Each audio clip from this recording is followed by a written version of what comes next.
북한 최전방 마을에서 전례 없는 대규모 탈북 사태가 벌어졌습니다.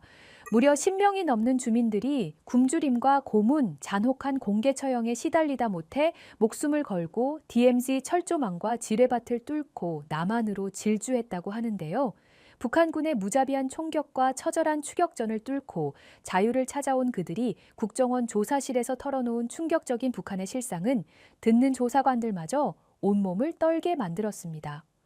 국정원조차 경악하게 만든 북한 주민들의 필사의 탈출, 그들이 겪은 지옥의 민낯을 지금 평양 이북 소식에서 최초로 공개합니다.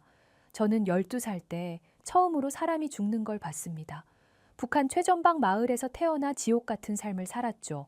그날 아침 마을 중앙광장에 모이라는 방송이 나왔어요. 어머니 손을 잡고 나갔는데 보위부원들이 한 남자를 끌고 나왔습니다. 그 남자는 온몸이 떨리고 있었어요. 중국에서 쌀을 몰래 가져온 죄라고 했죠. 이후 보위부원이 권총을 꺼내 그 남자의 머리에 겨누는 순간 심장이 멈출 것 같았습니다. 반가쇠를 당기는 소리가 들렸고 그 남자는 그 자리에서 죽었어요. 결국 저는 그 광경을 보고 토했습니다. 지금도 그 장면이 선명해요. 게다가 배급소에서 나오는 건 썩은 옥수수 몇 알이 전부였어요. 여동생은 영양실조로 뼈만 앙상하게 남았어요. 큰 눈만 뚫어져라 쳐다보며 오빠 배고프다고 울었습니다. 그러던 어느 날 아침 깨어보니 여동생이 차갑게 식어 있었어요. 겨우 9살이었는데 말입니다. 한 번은 김정은 초상화 앞에서 제 친구 민수가 배가 고프다고 중얼거렸어요. 그런데 그걸 누군가 보위부에 신고했나 봅니다. 한밤중에 집으로 들이닥친 보위부원들이 민수를 끌고 갔어요. 민수 어머니가 울며 매달렸지만 보위부원은 그녀를 발로 차버렸습니다. 민수가 끌려가면서 제 이름을 부르는 소리가 들렸어요. 저는 아무것도 할 수 없었습니다. 그 무력감이 가슴을 짓눌렀죠. 그 이후로 민수를 다시 본 사람은 아무도 없었어요. 얼마 전 마을의 한 할아버지는 기침을 하며 피를 토하셨어요. 병원에 가려면 뇌물을 줘야 했는데 할아버지한테는 줄 게 없었죠. 결국 할아버지는 마을 길가에서 고통스럽게 죽어갔습니다. 지나가는 사람들이 보는 앞에서 피를 토하며 숨을 거두셨어요. 아무도 도와주지 않았어요. 저도 도와드리고 싶었지만 무엇을 할 수 있겠어요. 이런 와중에도 북한 군인들은 마을에 와서 남은 식량마저 빼앗아 갔습니다.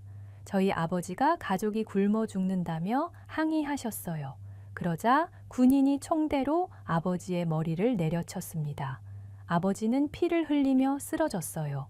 그 군인은 김정은의 명령이라며 더 많은 식량을 내놓으라고 위협했습니다. 저는 이런 현실을 더 이상 견딜 수 없었어요. 이곳에서 죽느니 언젠가는 탈북을 시도해서라도 살아야겠다고 다짐했습니다. 자유로운 땅에서 인간답게 살고 싶었어요. 물론 그때는 알지 못했습니다. 이건 겨우 시작일 뿐이었다는 사실을 말이죠. 어느 날 새벽, 저 멀리서 포격 소리가 들려왔어요. 처음에는 군사훈련인 줄 알았습니다. 그런데 소리가 점점 가까워지더니 마을 근처에서 총격전이 벌어졌어요. 나중에 알고 보니 북한 군부 내에서 갈등이 생겨서 무력 충돌이 일어난 거였습니다. 김정은의 명령에 불복한 일부 군인들과 충성파 사이에 싸움이 벌어진 거죠. 포탄이 마을 입구에 떨어졌을 때 저는 집에서 잠들어 있었어요. 엄청난 폭발음과 함께 집이 흔들렸습니다. 어머니가 저를 깨우며 빨리 나가자고 했어요. 밖으로 나가보니 마을이 아수라장이었습니다. 집들이 무너지고 있었고 사람들이 비명을 지르며 뛰어다녔어요. 저는 무서워서 어머니 손을 꽉 잡았습니다. 총알이 우리 집 지붕을 뚫고 지나갔어요. 아버지가 저희를 집 안구석으로 피하게 했습니다. 그런데 또 다른 포탄이 옆집을 직격했어요. 그 집에 살던 가족들의 비명소리가 들렸죠. 저는 귀를 막고 있었는데도 그 소리가 계속 들려왔어요. 결국 우리 집 천장이 무너지기 시작했습니다. 아버지가 저와 어머니를 감싸려다가 떨어진 들보에 머리를 맞았어요. 피가 흘러내렸습니다. 어머니는 집이 무너지면서 등과 팔에 심한 상처를 입었어요. 저는 다행히 큰 부상은 없었지만 온몸이 떨렸습니다. 며칠 후 보위부가 마을에 들이닥쳤어요. 군사 충돌이 일어난 것이 마을 주민들이 반동 세력과 내통했기 때문이라고 했습니다. 말도 안 되는 소리였죠. 우리는 그냥 살기 위해 버티고 있었을 뿐인데요. 하지만 보위부원들은 마을 사람들을 하나씩 끌고 가서 조사를 시작했어요. 고문을 하면서 반동 세력과 연결된 증거를 찾으려고 했습니다. 저는 부상당한 아버지만은 보호하려고 했어요. 보위부원들이 아버지를 끌고 가려고 할 때 저는 앞을 막아섰습니다. 아버지는 머리 부상으로 제대로 서 있을 수도 없었거든요. 그러자 보위부원이 저를 대신 끌고 갔어요. 저는 작은 방에 갇혀서 반동 세력에 대해 아는 게 있냐는 신문을 받았습니다. 저는 아무것도 모른다고 했어요. 그러자 보위부원이 저를 때리기 시작했습니다. 얼굴을 주먹으로 때리고 발로 배를 찼어요. 전기 충격기로 저를 고문하기도 했습니다. 온몸이 경련을 일으켰지만 저는 아무것도 모른다고 계속 말했어요. 보위부의 조사는 점점 더 가혹해졌어요. 주민들은 언제 끌려갈지 모르는 공포에 떨었습니다. 밤에 잠들 수도 없었어요. 문 두드리는 소리만 들려도 심장이 멈출 것 같았죠. 마을 전체가 절망과 공포에 휩싸였습니다. 사람들은 서로를 의심하기 시작했어요. 누가 다음에 신고할지 모르니까요. 저는 이런 상황을 더 이상 견딜 수 없었습니다.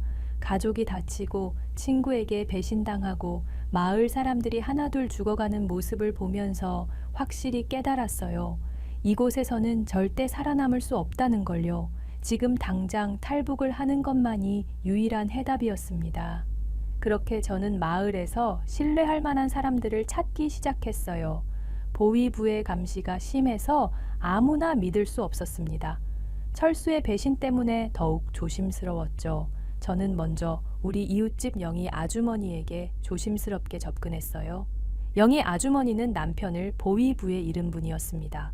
저는 밤늦게 영희 아주머니 집에 가서 작은 목소리로 탈북 이야기를 꺼냈어요. 아주머니는 처음엔 깜짝 놀라면서 위험하다고 했습니다. 하지만 며칠 후 아주머니가 저를 찾아와서 함께 하겠다고 했어요. 우리는 비밀리에 몇 명 더 모았습니다. 총 15명이 모였어요.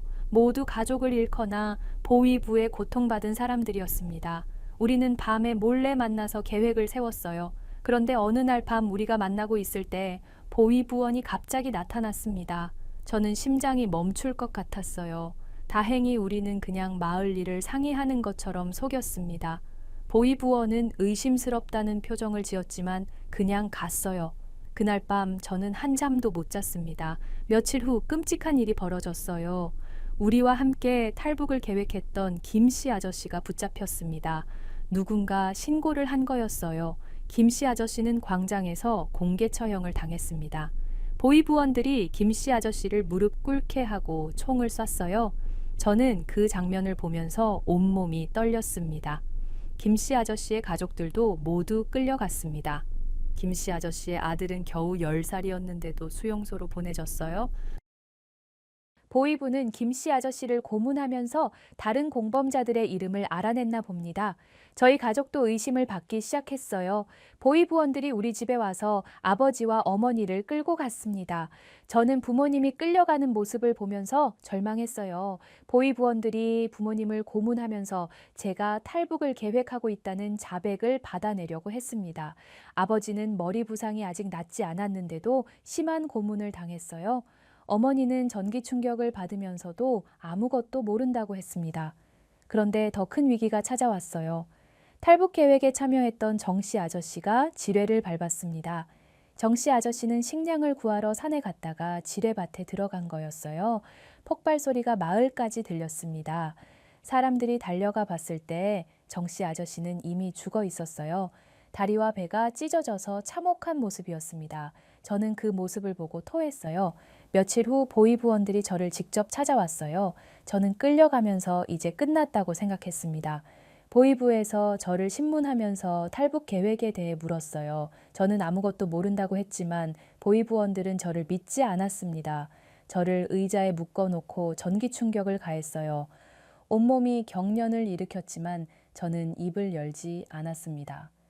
손가락을 펜치로 누르면서 고문했지만 저는 견뎠어요. 제가 자백하면 다른 사람들도 모두 죽을 거라는 생각 때문이었습니다. 보위부원들이 저를 풀어준 건 사흘 후였어요. 증거가 부족했던 것 같습니다. 하지만 집으로 돌아왔을 때 더 큰 위기가 기다리고 있었어요. 보위 부원들이 우리 마을 주민들을 모아놓고 강제 수색을 하고 있었습니다. 마을 사람들이 분노하기 시작했어요. 영희 아주머니의 형이 보위 부원에게 항의했습니다. 그러자 보위 부원이 그를 총대로 때렸어요. 마을 사람들이 더 이상 참지 못하고 보위 부원들에게 달려들었습니다. 돌을 던지고 몽둥이를 휘둘렀어요. 보위 부원들도 총을 꺼내 위협했지만 주민들은 물러서지 않았습니다. 저도 돌을 집어 던졌어요. 몇 분간 격렬한 몸싸움이 벌어졌습니다. 결국 보위 부원들이 총을 쏘면서 주민들이 흩어졌어요. 2명의 마을 사람이 총에 맞아 죽었습니다. 저는 이런 상황에서도 탈북을 포기할 수 없었습니다. 지금 포기하면 정말 죽을 때까지 이곳에 갇혀 살아야 했어요. 저는 더욱 조심스럽게 계획을 세웠습니다. 이번에는 절대 들키면 안 됐어요. 저는 살아남은 사람들과 비밀리에 연락을 취했습니다. 우리는 군사분계선을 통해 탈북하기로 했어요. 가장 위험하지만 가장 확실한 방법이었습니다. 지뢰밭과 철조망이 있지만 중국 국경보다는 성공 가능성이 높다고 판단했어요. 그렇게 군사분계선을 통한 탈북이 가장 현실적인 방법이라고 결론 내린 후 저는 본격적인 준비에 들어갔습니다. 우선 함께할 사람들을 다시 정리했어요. 보위부와의 충돌 이후 많은 사람들이 겁을 먹었습니다. 결국 저희 가족 3명을 포함해서 15명이 남았어요. 영희 아주머니와 그녀의 2아들, 탄광에서 일하던 박씨 아저씨 가족, 그리고 혼자 남은 할머니들과 젊은 사람들이었습니다. 저는 먼저 군사분계선 근처의 지형을 파악했습니다. 저희 마을에서 군사분계선까지는 약 20km 떨어져 있었어요. 그 사이에는 산과 계곡이 많았고 곳곳에 지뢰밭이 숨어 있었습니다. 저는 밤마다 조금씩 그 길을 정찰했어요. 보위부의 감시를 피해서 산길로만 다녔습니다. 발걸음 소리가 날까봐 신발을 벗고 맨발로 걸었어요. 어느 날 밤 정찰을 마치고 돌아오는 길에 북한군 순찰대와 마주칠 뻔했습니다. 저는 급히 덤불 속에 숨어서 1시간 동안 움직이지 못했어요. 며칠간의 정찰 결과 안전한 루트를 찾아냈습니다. 산등성을 따라가면 지뢰밭을 피할 수 있었고 북한군 초소도 멀리 돌아갈 수 있었어요. 하지만 그 길은 너무 멀고 험했습니다. 특히 부상당한 아버지가 견딜 수 있을지 걱정됐어요. 준비물을 모으는 것은 정말 위험한 일이었습니다. 음식부터 큰 문제였어요. 저는 영희 아주머니와 함께 마을 창고에서 옥수수를 훔쳐야 했습니다. 밤중에 창고 문을 열고 들어갔는데 갑자기 마을 이장이 나타났어요. 저는 심장이 멈출 것 같았습니다. 다행히 이장은 술에 취해 있어서 저희를 못 본 척 지나갔어요. 박씨 아저씨가 탄광에서 물통을 몰래 가져오려다가 감독관에게 들킬 뻔했습니다. 박씨 아저씨는 급히 변명을 하면서 위기를 넘겼지만 며칠 동안 의심받았어요. 저는 우리 계획이 발각될까봐 걱정했습니다. 가장 중요한 것은 지뢰를 탐지할 수 있는 도구였어요. 영희 아주머니의 큰아들이 탄광에 몰래 들어가서 철봉을 훔쳐왔습니다. 그런데 나오는 길에 경비병과 마주쳤어요. 경비병이 뭘 하냐고 물었을 때 아들은 변소에 다녀온다고 거짓말했습니다. 경비병이 의심스럽다는 표정을 지었지만 그냥 보내줬어요. 옷과 담요를 구하는 것도 쉽지 않았습니다. 저는 집에 있던 담요를 조금씩 찢어서 여러 사람이 나누어 쓸 수 있게 만들었어요. 신발도 부족해서 마을 곳곳을 돌아다니며 헌 신발을 모았습니다. 어느 날 신발을 훔치다가 주인에게 들킬 뻔했어요. 출발 날짜는 보름달이 뜨는 날 밤으로 정했습니다. 어느 정도 밝기는 있으면서도 북한군들의 경계가 느슨해지는 시간대였거든요. 출발 당일 저는 부모님께 마지막 확인을 받았습니다. 아버지는 부상이 아직 아물지 않았지만 함께 가겠다고 하셨어요. 어머니도 각오를 다지셨습니다. 저는 마지막으로 모든 사람들을 바라보며 말했어요. 성공합시다. 반드시 살아서 자유로운 땅에 도착합시다. 모든 준비가 끝났습니다. 이제 목숨을 걸고 자유를 향해 떠날 시간이었어요. 그렇게 각오를 다진 후 드디어 그날 밤이 왔습니다. 저는 부모님과 함께 집을 나섰어요. 아버지는 부상 때문에 절뚝거리셨지만 꾹 참고 계셨습니다. 어머니는 작은 보따리 하나만 들고 나오셨어요. 저는 가슴이 두근거려서 심장 소리가 밖으로 들릴 것 같았습니다. 약속 장소에 도착하니 12명이 이미 와 있었습니다. 영희 아주머니는 두 아들과 함께 왔고 박씨 아저씨 가족도 모두 나와 있었어요. 모두 긴장한 표정이었습니다. 아무도 말을 하지 않았어요. 저는 앞장을 서서 미리 정찰해 둔 길로 안내했습니다. 첫 번째 산길에 들어서자 바로 어려움이 시작됐어요. 길이 험해서 사람들이 자꾸 넘어졌습니다. 특히 나이 많은 할머니들이 힘들어 하셨어요. 저는 뒤돌아가면서 사람들을 도왔습니다. 그러다 첫 번째 위기가 찾아왔습니다. 저 멀리서 손전등 불빛이 보였어요. 북한군 순찰대였습니다. 저는 급히 손짓으로 모든 사람들에게 숨으라고 신호했어요. 우리는 바위 뒤와 나무 그늘에 몸을 숨겼습니다. 북한군들이 우리 근처를 지나갔어요. 발걸음 소리가 점점 가까워졌다가 멀어졌습니다. 저는 숨을 참고 있다가 기절할 뻔했어요. 위기가 지나간 후 우리는 다시 이동을 시작했습니다. 두 번째 산을 넘을 때 정말 힘들었어요. 경사가 너무 가팔랐거든요.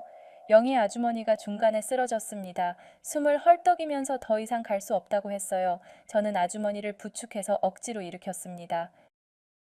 그러다 지뢰밭 근처에 도착했습니다. 이곳이 가장 위험한 구간이었어요. 저는 탄광에서 가져온 긴 철봉으로 땅을 조심스럽게 찔러보면서 앞서갔습니다. 한 걸음 한 걸음이 죽음과 직결된 상황이었어요. 뒤따라오는 사람들도 제가 밟은 자리만 정확히 따라왔습니다. 지뢰밭을 지나는데 2시간이 걸렸어요. 새벽 5시쯤 되어서야 군사 분계선이 보이기 시작했어요.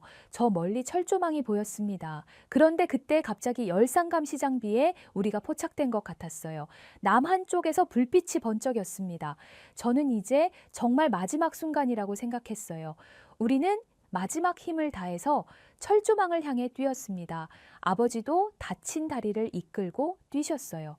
어머니는 숨이 차서 헐떡거리셨지만 포기하지 않으셨습니다.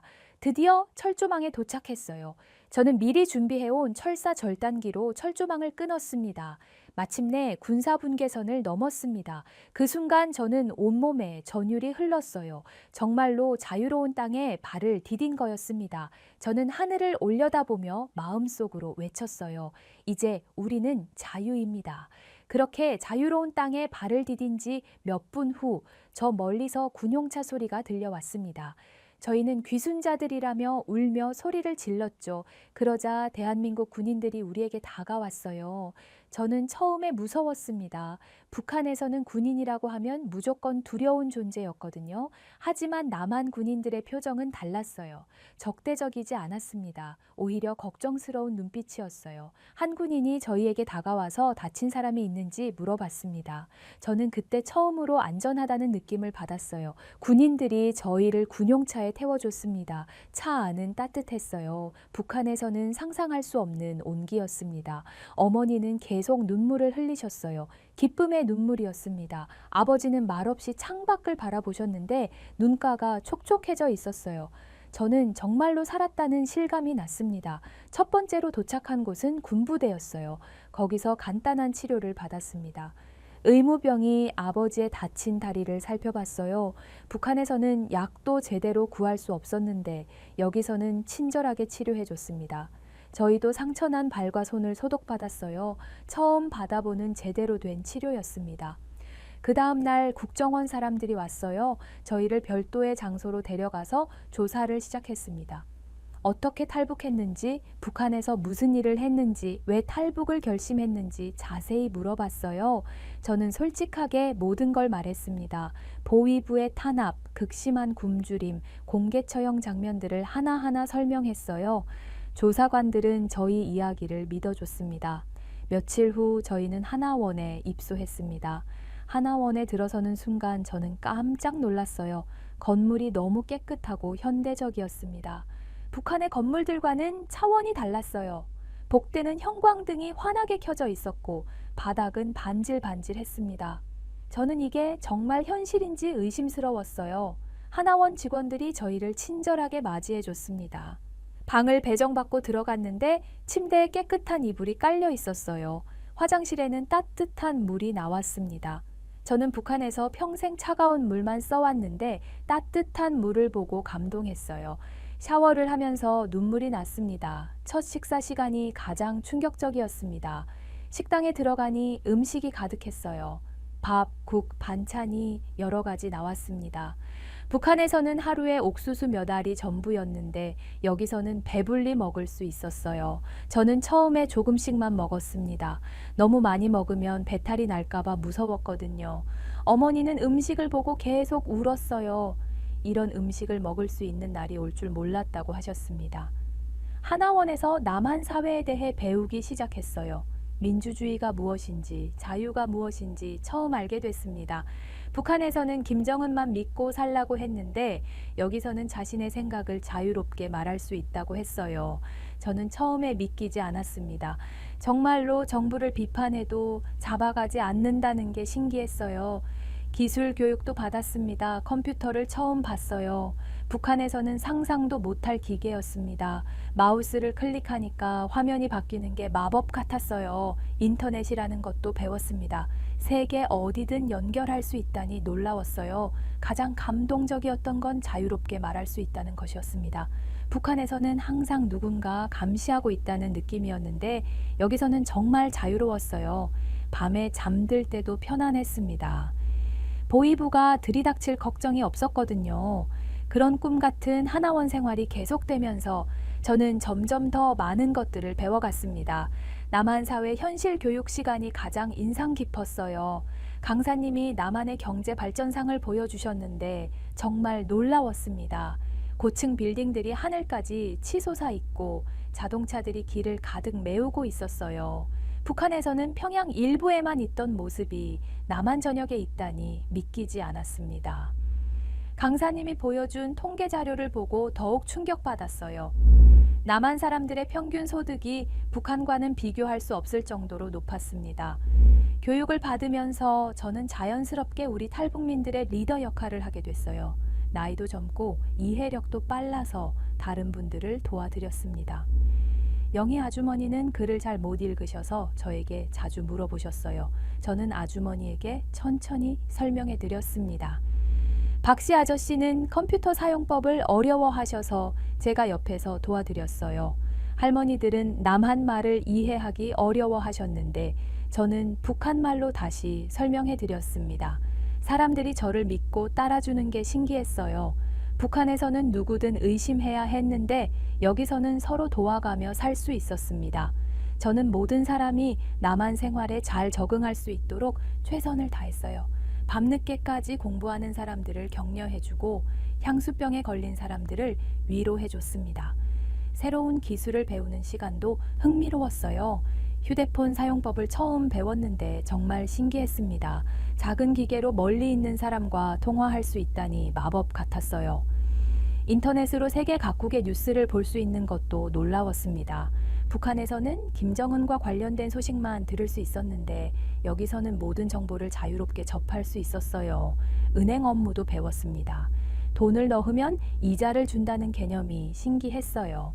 북한에서는 돈을 숨겨놔도 언제 빼앗길지 모르는 상황이었는데 여기서는 법으로 보호받는다고 했습니다. 신용카드라는 것도 처음 봤어요. 작은 카드로 물건을 살 수 있다니 놀라웠습니다. 문화교육 시간에는 남한의 음악과 영화를 접했어요. 자유로운 내용의 노래들이 신선했습니다. 사랑 이야기, 일상 이야기를 자유롭게 표현할 수 있다는 게 부러웠어요. 북한에서는 김정은을 찬양하는 노래만 들을 수 있었거든요. 영화도 마찬가지였습니다. 다양한 주제의 영화들이 있다는 게 신기했어요. 가장 감동적이었던 건 자발적으로 공부하는 분위기였습니다. 누가 강요하지 않아도 사람들이 스스로 열심히 배웠어요. 북한에서는 강제로 시키는 일만 했는데 여기서는 자신의 미래를 위해 노력하는 모습이 인상 깊었습니다. 저도 하루하루 새로운 걸 배우는 게 즐거웠어요. 부모님도 점점 변화하고 계셨습니다. 아버지는 처음엔 모든 게 어색해 하셨는데 시간이 지나면서 웃음도 늘어나셨어요. 어머니는 자유롭게 말할 수 있다는 게 가장 좋다고 하셨습니다. 북한에서는 항상 조심스럽게 말해야 했는데 여기서는 솔직하게 표현할 수 있었거든요. 저는 다른 탈북민들과 함께 남한 적응 계획을 세웠습니다. 각자 어떤 일을 하고 싶은지, 어디서 살고 싶은지 이야기를 나눴어요. 영희 아주머니는 음식점에서 일하고 싶다고 하셨고, 박씨 아저씨는 건설 현장에서 일하고 싶다고 하셨습니다. 그렇게 시간이 흘러 저와 가족은 하나원을 졸업하고 남한사회로 첫걸음을 내딛었습니다. 정부에서 제공해준 작은 아파트에 도착했을 때 저는 감격했어요. 비록 작았지만 우리만의 집이었습니다. 북한에서는 언제 쫓겨날지 모르는 불안한 집에서 살았는데 여기서는 진짜 주인이 된 기분이었어요. 아버지는 방안을 이리저리 둘러보시며 신기해 하셨습니다. 어머니는 부엌을 보고 좋아하셨어요. 가스레인지와 냉장고가 있다는 게 꿈만 같다고 하셨죠. 취업 준비를 시작했습니다. 정부에서 소개해준 일자리 중에서 저는 공장에서 일하기로 했어요. 간단한 조립 작업이었는데 처음엔 어려웠습니다. 북한에서 했던 일과는 완전히 달랐거든요. 하지만 동료들이 친절하게 가르쳐줬어요. 실수해도 화내지 않고 다시 알려줬습니다. 북한에서는 실수하면 바로 벌을 받았는데 여기서는 배려해주는 문화가 신기했어요. 첫 월급을 받았을 때 정말 감동했습니다. 제 노동의 대가를 정당하게 받는다는 게 이런 기분인지 처음 알았어요. 북한에서는 아무리 열심히 일해도 배급이 제대로 나오지 않았거든요. 저는 첫 월급으로 부모님께 맛있는 음식을 사드렸습니다. 어머니는 그 음식을 드시며 눈물을 흘리셨어요. 지역사회에서도 따뜻하게 맞아줬습니다. 옆집 아주머니가 반찬을 나눠주시기도 하고 동네 아저씨들이 필요한 게 있으면 언제든 말하라고 하셨어요. 처음엔 경계심이 있었는데 시간이 지나면서 진심으로 도와주시는 분들이라는 걸 알게 됐습니다. 북한에서는 서로 의심하며 살았는데 여기서는 이웃끼리 정말 가족처럼 지내는 모습이 감동적이었어요. 영희 아주머니도 음식점에서 일을 시작했습니다. 주방 일이 힘들다고 했지만 표정은 밝았어요. 자신이 번 돈으로 아들들을 학교에 보낼 수 있다는 게 기뻤다고 하셨습니다. 박씨 아저씨는 건설 현장에서 일하며 새로운 기술을 배우고 있었어요. 할머니들도 각자 할 수 있는 일을 찾아서 열심히 살고 계셨습니다. 놀라운 일도 일어났습니다. 중국에 있던 저희 친척이 연락을 해왔어요. 북한에서 헤어진 지 10년 만에 소식을 들었습니다. 친척은 저희가 남한에 잘 정착했다는 소식을 듣고 기뻐했어요. 북한의 남은 가족들도 모두 무사하다고 전해줬습니다. 저는 그 소식을 듣고 눈물이 났어요. 박씨 아저씨의 막내 아들과 영희 아주머니의 둘째 아들이 학교에 입학했습니다. 처음엔 남한 아이들과 말이 안 통해서 힘들어했는데 금세 친구들을 사귀었어요. 아이들의 적응력은 정말 빨랐습니다. 한 달 만에 남한 말을 자연스럽게 하게 됐어요. 부모님들은 아이들이 자유롭게 공부할 수 있다는 게 가장 기뻤다고 하셨습니다. 저는 매일 감사했습니다. 아침에 일어나서 마음껏 밥을 먹을 수 있고 자유롭게 일할 수 있고 두려움 없이 잠들 수 있다는 게 얼마나 소중한지 깨달았어요. 북한에서는 상상도 못했던 일상이었습니다. 그렇게 남한에 온 지 1년이 지나자 저희는 정말 안정된 삶을 구축하기 시작했어요. 저는 공장에서 인정받아서 조장으로 승진했습니다. 처음에는 북한 출신이라고 차별받을까봐 걱정했는데 오히려 성실하다며 좋게 봐주셨어요. 월급도 처음보다 많이 올랐습니다. 저는 매달 일정 금액을 저축하기 시작했어요. 미래를 위한 계획을 세울 수 있다는 게 얼마나 행복한 일인지 깨달았습니다. 아버지는 다리 부상이 완전히 나으셨어요. 나만의 의료기술 덕분이었습니다. 아버지는 아파트 관리사무소에서 일하게 되셨는데 주민들이 아버지를 무척 좋아했어요. 성실하고 친절하다고 칭찬을 많이 받으셨습니다. 어머니는 동네 마트에서 계산원으로 일하시며 새로운 삶에 만족해 하셨어요. 저는 더 큰 꿈을 키우기 시작했습니다. 탈북민들을 도와주는 상담사가 되고 싶었어요. 제가 겪었던 경험을 바탕으로 다른 탈북민들이 남한에 적응하는 데 도움을 주고 싶었습니다.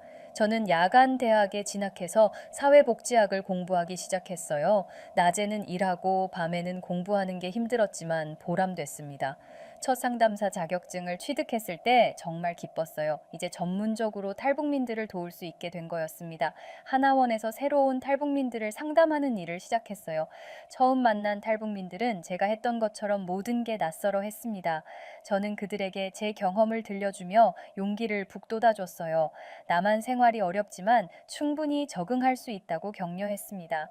영희 아주머니 가족도 큰 변화가 있었어요. 큰아들이 대학에 합격했습니다. 아주머니는 기뻐서 눈물을 흘렸어요. 북한에서는 상상도 못했던 일이었거든요.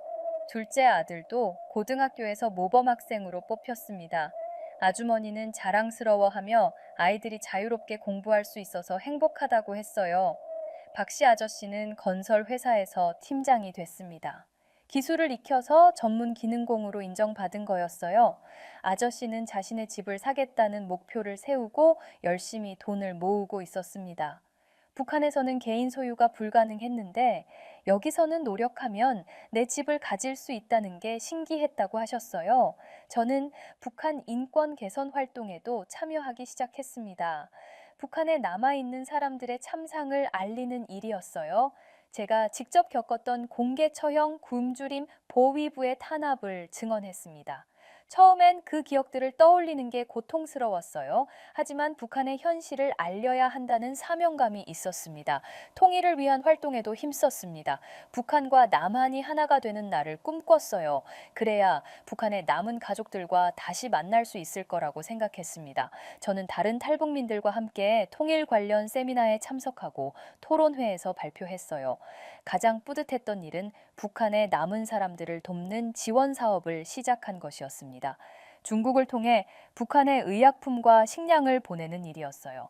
직접적으로 전달하기는 어려웠지만 조금이라도 도움이 되길 바라며 계속했습니다. 제가 탈북하면서 남겨두고 온 마을 사람들을 생각하면 가슴이 아팠거든요. 저는 다른 탈북민들과 함께 더 큰 계획을 세웠습니다. 탈북민들이 남한 사회에 완전히 정착할 수 있도록 돕는 단체를 만들고 싶었어요. 언어 교육, 직업 훈련, 심리 상담 등을 종합적으로 제공하는 기관이었습니다. 저는 확신했습니다. 자유와 행복은 모든 사람이 누려야 할 권리라는 것을요. 북한에 있는 모든 사람들이 언젠가는 이런 자유를 맛볼 수 있기를 간절히 바랐습니다. 저희가 겪었던 고통이 헛되지 않도록 끝까지 노력하겠다고 다짐했어요.